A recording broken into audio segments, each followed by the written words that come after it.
শ্রী নৃসিংহদেবের করুণা কেমন হয়। এক গ্রামে একজন দয়ালু কৃষ্ণভক্ত বাস করতেন। তিনি প্রত্যেক কাজে ভগবানের প্রতি ভরসা করতেন।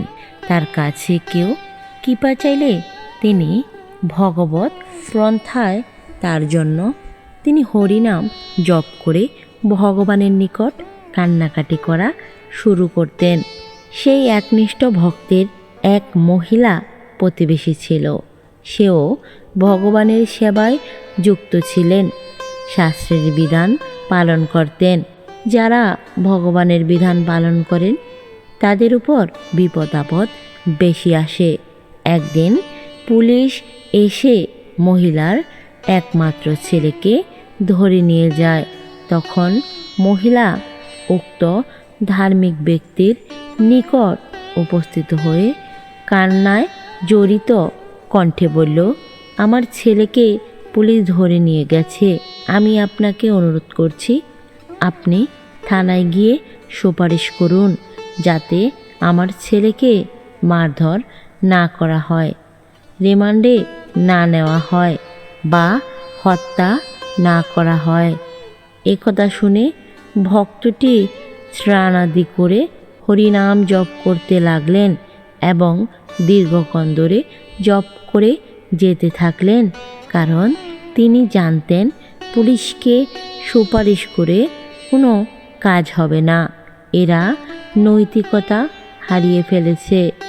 এদিকে মহিলা তা দেখে কাঁদতে লাগলো এবং বলল, আমি আসলাম তাকে সুপারিশ অনুরোধ করতে, আর তিনি হরে কৃষ্ণ মহামন্ত্র জপ করতে শুরু করলেন। যখন ভক্তটি 16 মালা জপ শেষ করলেন তখন ভক্তটি চিৎকার করে ভগবান নৃসিংহদেবের প্রার্থনা ও কীর্তন করতে লাগলো।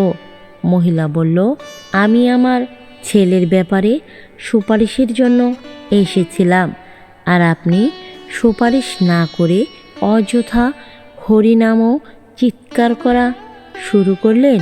তিনি উত্তরে বললেন, আমি তোমার ছেলের মুক্তির জন্যই ভগবান শ্রী নৃসিংহদেবের কাছে প্রার্থনা করছিলাম। আমি তোমার সন্তানের মুক্তির জন্য ভগবানের নিকট আবেদন করছি, আর এটাই সবচেয়ে বড় সুপারিশের পন্থা। তিনি তাকে মুক্ত করবেন, তাকে কেউ আটকে রাখতে পারবে না। স্বয়ং শনিদেব রাবণের হাত থেকে বাঁচতে নৃসিংহদেবের নিকট প্রার্থনা করেছিলেন।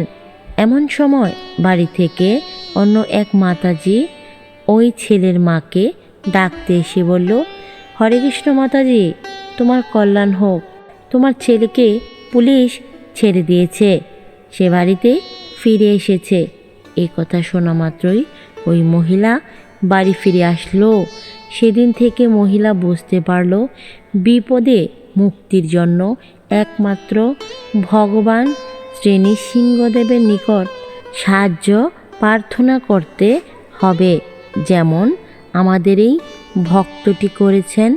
তাই আমাদের প্রতিটি হিন্দু সনাতন ধর্ম অবলম্বীদের উচিত প্রতিদিন ভগবান শ্রী নৃসিংহদেবের প্রার্থনা অর্চন ও স্তব করা। জয় জয় শ্রী নৃসিংহদেবের জয়। হরে কৃষ্ণ।